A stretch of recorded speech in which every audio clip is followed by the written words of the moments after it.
Hi, I'm Attorney General Josh Stein. Congratulations on the creation of the Greater Fayetteville Chamber's Consumer Protection Division. It's great to see hard-working business owners working to help their communities to get goods and services that they can trust. At the Department of Justice, we work to protect seniors, students, and consumers from fraudsters. Almost all businesses play by the rules and try to do right by their customers. But when some don't, we will enforce the rules of the road to protect consumers and to ensure a fair playing field for all businesses. Of course, we'd rather that consumers only do business with companies that treat them fairly. That's why your new Consumer Protection Division holds so much promise. You all are creating a resource that people in Cumberland County can turn to before they sign a contract or part with their hard-earned money. The division will help them research before they hire, learn more about businesses they may want to work with, and warn them away from scam artists trying to steal their money. It will lead to happier customers, better businesses, and a stronger community. Protecting consumers has been a focus of my work for decades. In fact, I led the Consumer Protection Division at the Department of Justice under Roy Cooper when he was Attorney General. That was back 20 years ago. I'm heartened to see that you're making it a focus of your work as well. And I look forward to seeing the great things that you all do in the years to come. Congratulations again. Good morning, everyone. My name is Angela Selitto. I am grateful to be here this morning and introduce myself to everybody who doesn't know me as the new Director of the Consumer Protection Division of the Greater Fayetteville Chamber.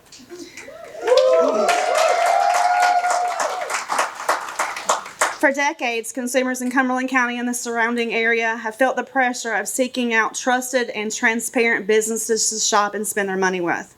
The Consumer Protection Division bridges that gap between trustworthy businesses and consumers who are looking to do business with certified and qualified businesses that have proven their honesty and ethical standards through years of fair and equitable business practices.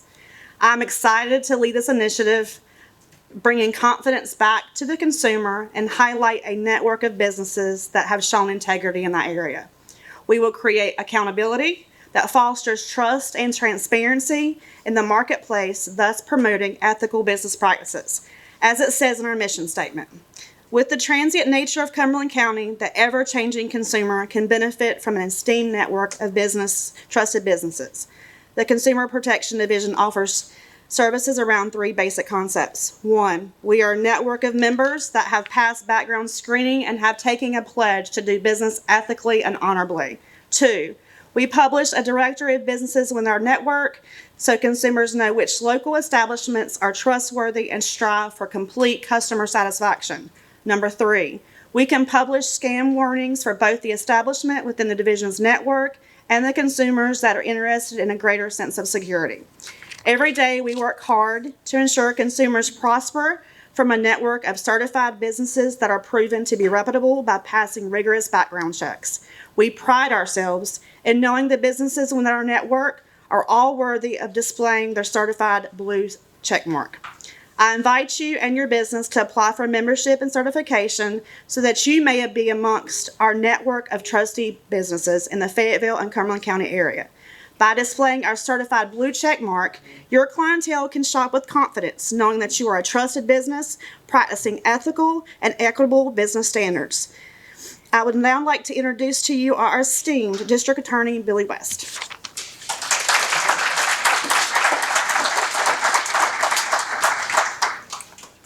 Good morning. I'll be brief, and I know you've got a lot to do. Everybody's got to get to work, but I did want to first compliment the Chamber on this initiative. I think it's needed, and from what I understand from Mr. Robinson, it is one of the first in the country, and I think this is something that is really needed. We're going to partner at the District Attorney's Office with our local agencies, with the Chief Braden in the Police Department, and with Sheriff Wright in the Sheriff's Office and our many other law enforcement agencies, as well as our judges and those at the courthouse, to make this a successful program.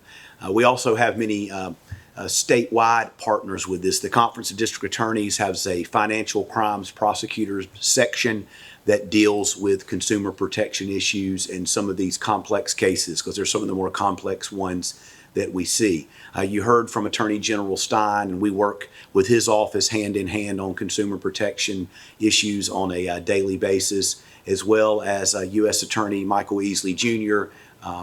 With the Department of Justice. We work with them, as well as the State Bureau of Investigation. They have a financial crimes investigation division. So we're very serious about these type of cases. In many instances, these type of scams and cases can target senior citizens. George Brees in the back is a great example of a senior citizen if you're looking for, but in any event, in the United States, over 70% of the wealth is controlled by people 50 years of age or older. So that's one of the reasons that they are a target. And senior citizens lose about $3 billion a year to scams nationwide. So it's a very serious problem. And just to highlight a couple of examples of what we usually see at the DA's office in these type of cases, one of them is construction fraud. In many cases, you'll have someone, posing as a reputable construction person or company. They'll sort of target an elder person. They'll find a minor repair that needs to be done at the house and give them a really good rate for that. We'll fix this minor thing for a small amount of money. They'll gain their trust. And then they'll say, well, I noticed while I was fixing this that you need a new roof, or that, you need some major repair on your home. They give them a large price of $20,000, $30,000, $50,000 to do this. They get paid for the work, and then they're basically never seen again, or they start the work and they stop. We see a lot of that across the state. So I think things like this will help prevent that. We all see the financial crime and financial fraud in the news, where older people in many cases lose lots of money. Somebody's posing as a financial advisor, and they give them their money, and they don't see that money again. I've seen a statistic that the average loss to a person in that situation is $150,000. So it's certainly a big problem. And then we have our smaller scams that I got one on my phone the other day. Some of y'all might have, from saying it's from USPS and that they need your additional information. Those are scams that we see all the time. Another one that, again, targets our older population is someone will call and say, your grandson's in jail and, you need to send money. That particular scam costs folks $110 million a year across the country. So these are serious things. Another one is, and the sheriff and the police chief will back me up on this, if you get some type of call or message that says you missed jury duty and if you pay this money you're going to be okay, you won't get arrested, that is a scam. It's not anything that's happening here in our county or anywhere else. So I would conclude by saying that, again, I applaud the chamber for doing this, and we're going to continue to take these cases seriously when we see them come through the system, and hopefully we'll see a lot less of them thanks to this program. So thank you again for letting me be here this morning. Good morning. I echo a lot of what DA West has said, and one of the things that made me remember when he said about the scams that occur in Cumberland County, I'd gotten a call from someone that told me to go to the gas station, get a gift card, and if I paid it, that I wouldn't be arrested because I missed court. And so I took it as an opportunity to tell the person, well, I think I'll just go down to the police station and turn myself in. And they kept trying to convince me. So those scams are real. And I think I stayed on the phone because I didn't have anything else better to do, about 30 minutes with the person. And then he got, frustrated and hung up. But those things are real because people do call and they make the scams, to our elderly, to even younger people. And sometimes when you hear that law enforcement's looking for you, people panic and they tend to want to comply with whatever is requested. And to echo what DA West was saying, with regard to the court system, we see approximately 200 cases a week. On Mondays, we process what we call our people's court. And in there, we have people that are suing people for failure to work after being paid, breach of contract, because they've not gotten the services that they have contracted for. And so therefore our court systems become overloaded. And so it is amazing and it's great to see that this type of program is coming to Cumberland County. For those of you on social media, how many times you see people saying, anybody recommend a good contractor? Sometimes you have to wonder, if you're getting a good recommendation. And so this is definitely going to safeguard our citizens in Cumberland County who work very hard for their dollars to pour back into our community, and certainly also to provide you with reputable services and companies. So I applaud the Chamber for starting this new program. The other thing that you'll also see is that when we can remove these types of cases or lower the amounts in our court system, it allows us to focus on the more violent or the more important, in a sense, cases that we need to focus on, because obviously the crimes, or the more violent crimes, or the increase in crimes in the community are rising. And so if we have these type of scam cases that are out there, they also have to be heard. And so sometimes it does delay us being able to prosecute these other cases through our court system. So again, I applaud the Chamber for starting this program. Look forward to seeing it being utilized, and look forward to seeing our criminal justice system work more efficiently for you. So thank you.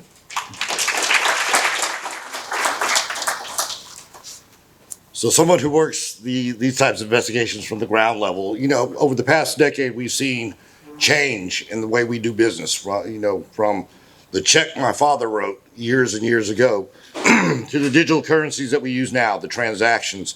It has opened the door for so many financial crimes to be taken advantage of. So a program like this, I think, is relevant for the time that we live in and the cases that we work. So to build some integrity within our community, not just for the consumer, but for the business owners out there, a way to protect themselves and know that we're doing our best to avoid fraud, scams, and things of that nature. Like I said, over the past 10 years, we talk about violent crime on a regular basis. But if we really look at the situation, fraud has climbed over the past decade as one of the most prevailing crimes for our property crimes violations. So again, anything that will help avert some of those violations from occurring, the investigations that we do, and to bring some credibility back into our business community, I think this program will be highly successful. Thank you. Hello, everybody. I have tall girl problems, so I will lift this up. I'm so excited for this because it's constant. I know everyone who just spoke knows this, but I worked in breaking news for a really long time, and I thought that doing consumer news would bring more calm into my life. It absolutely has not. It is constant because people are constantly being scammed. So as Angela said, I work for Five on Your Side. We've recovered about $500,000 for consumers in the last year and a half. However, none of that really has come from recovering scam monies. It's like if someone was overcharged on a medical bill or they got a parking ticket they really didn't deserve. With scams, we have people reach out to us needing help all the time, but it's so hard to recover those funds. Once the money's gone, it's really gone. So consumer protection is all about being proactive, and that's really the only way, in a lot of ways, to fight these types of crimes. So I just want to go through some kind of juicy stories that I've been working on lately, and they kind of just paint a picture of how much variety this is. Scammers, it is their full-time job to take your money. Think about how hard you work in your career or for your family. Scammers are doing that to get into your bank account. So we had one woman, and you hear these stories and you're like, this will never happen to me. It happens all the time. I feel like I'm gonna get duped one day. So a woman lost $162,000 to a romance scam. She was lonely and a little bit older. As we mentioned, a lot of the older population does get targeted. She thought she was talking to a cute doctor. He was not cute. He was not a doctor. He took all her money, and it was awful. And she is coming at it from kind of an awareness standpoint because she's not going to get most of that money back, which is awful. A story yesterday, I am working with a family who built their $400,000 dream home, put all of their trust into a contractor who is currently licensed. It turned out the building had about 30 code violations, their home. At some point, it's going to be unlivable. They don't have any other money, so they can't move. They're living in this house that they're worried is going to one day collapse from a weather event or just time. Now, the contractor we think is going to lose his license, and there was a judgment, but the contractor doesn't have any money either. So he's not going to give money to the victims. And so those people are never going to be made whole. And then the last one, will be interesting for business owners and people working in business. So that was very relevant for this talk today. People went on to hotels.com and Travelocity and Expedia. They booked a hotel. It was North Carolina Hotel and Motel. Looked like a hotel, had the vibe of it, said the amenities. When the people showed up to the address in Raleigh, it was a law firm. And the paralegal was like, "We're not a hotel, we're a law firm." The rooms were like $60, so this was really preying on a population of people that were housing insecure and needed somewhere to stay overnight. And it took Travelocity and Hotels.com weeks, if not months, to recover and restore those funds back to the scammed people. So it's very kind of crafty and all over the place. And then another thing that we see a lot come into our 5 on Your Side inbox is people having issues with businesses, legitimate issues where people weren't necessarily scammed, but they're mad at a business. Now, a lot of times, if it's like Lowe's or FedEx, something big, I'll go after that. But I take a lot of pause in going after a local business. People work really hard for businesses and building a business. And I know that a lot of the time there's not trying to ruin anyone's life or hurt a consumer. Mistakes happen. I love the fact that this Consumer Protection Division is going to have mediation. I think the goal is swift mediation between consumers and the business partners, so that way you guys can work together and find a resolution. So I don't have to blast anyone on TV. I don't want to do that. All we want is for consumers to be happy and for things to be fair for everybody. So thank you for letting me speak. Thank you for doing this. I want literally every county and city to do this. This would make my job a lot easier. And then also, we are always looking to speak with businesses who are legitimate, who can speak from an expert standpoint. So a contractor who is doing the right things, a lawyer or whoever. So if you have an expert that it's in your community or you are an expert on something, come talk to me. We would love to give you coverage in that way. Thank you so much. I would like to thank all the speakers for being here. Thank you all so much in fact, thank you for doing what you do every day. As of this morning, the website is live, faycpd.com. The Facebook page is up also. Keep your eyes open for that. Make sure you follow for scam warnings and that type of thing. Our membership directory will be published in January. So you have time to get your business certified. I would encourage you to do that. And there are applications online on this website to be able to get certify your business. There is a discount for chamber members since we're the one doing this, but you do not have to be a chamber member to have your business certified. So outsiders are also welcome. Again, thank you all so much. We will see most of you Thursday night at the Rock and Boil. Thank you all so much.